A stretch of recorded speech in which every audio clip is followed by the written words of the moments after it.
ఉందిలే కానీ అయితే మా కమలమ్మ దగ్గర షిట్టెత్తానుల్లా ఇక ఆ షిట్టి వచ్చే నెల ఎత్తి తులమో అత్తులమో బంగారం కొనుక్కుందాం అనుకున్నా.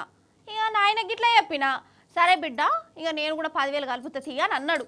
కానీ సూడిగా గాచారం కొన వడెత్తు మా ఇల్లు రేట్లు పిరమైనయట కాదు. అదేందోనల్లా నేను ఎప్పుడు బంగారం కొందామని అనుకున్నా అప్పుడు బంగారం రేట్లు పెరుగుతూనే ఉంటాయి. ఏ తర్వాత కొందాంది అని ఆ పైసలు వేరే దానికి పెడితే మళ్ళీ తగ్గుతుంది. మళ్ళీ ఇవాళ అనుకున్నానా బంగారం కొందామని అగో ఇప్పుడు మళ్ళీ జూయి జూయి అని పెరుకుంటూ పోయిందట. ఏందో ఏమో పటు. సరే ఈ బంగారం ముచ్చట్ని చూద్దాం మనం. ఏ పాటు పెరిగింది, ఎందుకు పెరిగింది, అసలు ఏమిటికి పెరిగింది, మరి మనోళ్ళు కొనుడు తగ్గిస్తురా లేకుంటే కొంటేనే ఉన్నారా? ఏది ఓ మళ్ళీ బంగారం దుకాణంకి వెళ్ళి పెట్టురేకేమరాను. ఓ ఇన్నారుల్లో అక్కలు అన్నలు బంగారం ధర మళ్ళా పిరమైంది కాదు. తులం బంగారం ఇప్పుడు అచ్చరాల 83 ఏలట. అంటే లచ్చకు దగ్గర పడుతుంది అన్నట్టే. ఇక ఎండేమో ₹1,00,000 దాటిపోయింది.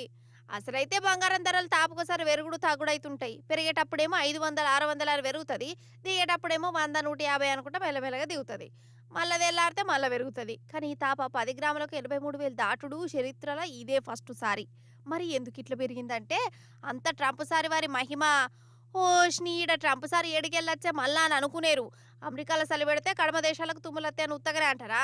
అమెరికాలో ఏమైనా కానీ దునియా అంతటా రవుగా అంటుకుంటుంది. గట్లనే గిది కూడా ట్రంప్ సార్ ఉండే కాడు ఉండక బంగారం మీద పన్నులు వేసిండు. ఇక ఆ పన్నులు జనాలకానే వసూలు చేయాలి నాయే. అందుకే ఒక ఇట్లా బంగారం రేటు మళ్ళా పిరమైందట. ఇది వరుసంది వెరుగుడే ఉంటుంది కానీ తగ్గుడు మాత్రం అంత ఉండదని అంటుర్రు. కానీ మన ఆడోళ్ళకు బంగారం మీద ఏమన్నా పాయరం ఉంటుందా? అసలే పెండ్లిళ్ళు కూడా ఉన్నాయి. దావతులకు పోవాలంటే చిన్న గొలుసన్న మెడలు వేసుకుంది ఓనేవోరు. పైసలు చేతులు ఆడినట్టయితే చాలు బంగారం కొనాలని మనసు కొట్టుకుంటుంది. ఇక ఇంకో దిక్కేమో గిట్ల బంగారం రేట్లు పిరం కాబట్టి అందుకే ఇంట్లో జర పర్షన్ అయితే ఏకురి పెద్దక్కలు.